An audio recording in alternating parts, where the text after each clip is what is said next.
Mtu yote ya Mount Kenya region akionekana kama vile naongea hapa siku ya leo, wanaanza kuchunguza.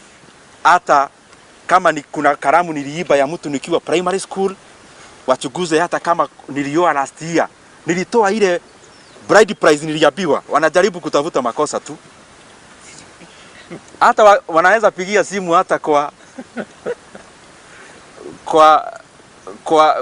walimu wetu wa primary school kuuliza kama kuna mtu niligoga kimakosa nikiwa mtoto. Na ni kitu moja tu, ukionekana wewe ni rafiki ya mtu anaitwa William Ruto, hii Kenya hutaki kuonekana. Na wacha nianze pale bere kidogo, I'll be very short. Mashida ile tuko nayo ya Jubilee ilianza na handshake.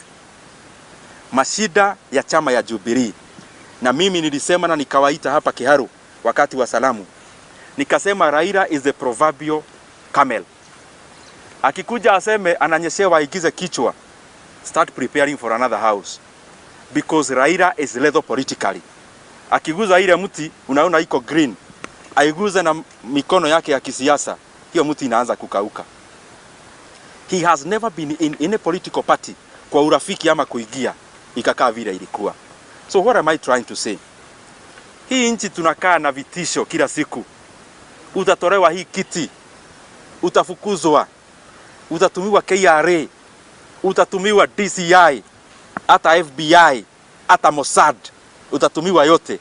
Ukionekana na makosa moja ambaye imekuwa ni makosa kubwa kuliko capital punishment ama capital offense, makosa ya kuwa rafiki ya William Ruto.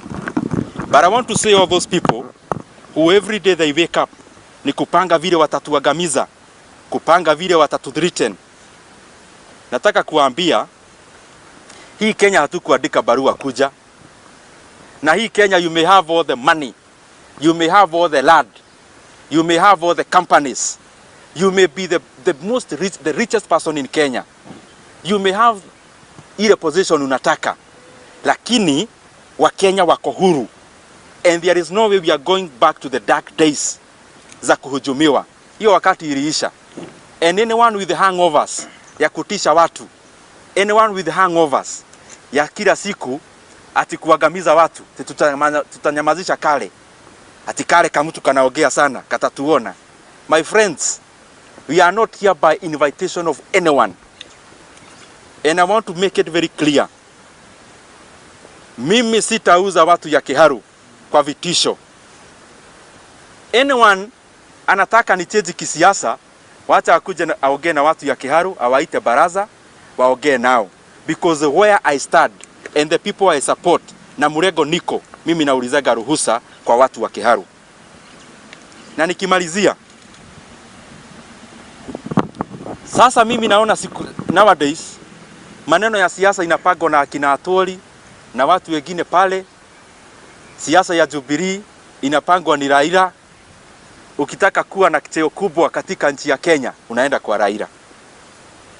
How easily do we forget that it is barely 2.5 years tulizunguka Kenya tukaambia watu Jubilee ya mtu anaitwa Uhuru na Ruto. Vile tulivuka daraja, sasa watu wanataka Wakikuyu watumiwe tena.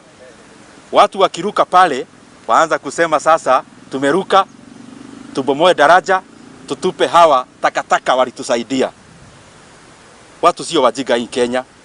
Serikali ya Jubilee haingekalia kiti kama kura za Ruto haingekuwa ndani. Na nataka kurudia vile nilisema hapo awali. Kama Jubilee as a party, if Jubilee as a government, we are tired of William Ruto, tumrudishie ile kura yote alileta Jubilee, then tumfukuze. Na tukimrudishia tuhesabu tena, tuone kama wale wanabaki watabaki na kura ya 50% plus 1. Otherwise you cannot purport to say William Ruto is an angel and a good person when you want to use him. Ufike kwenye unafika, ukifika ati ni mwizi, ni takataka, na wale watu wote wanaonekana na yeye ni watu ambao hawana adabu. We cannot allow that.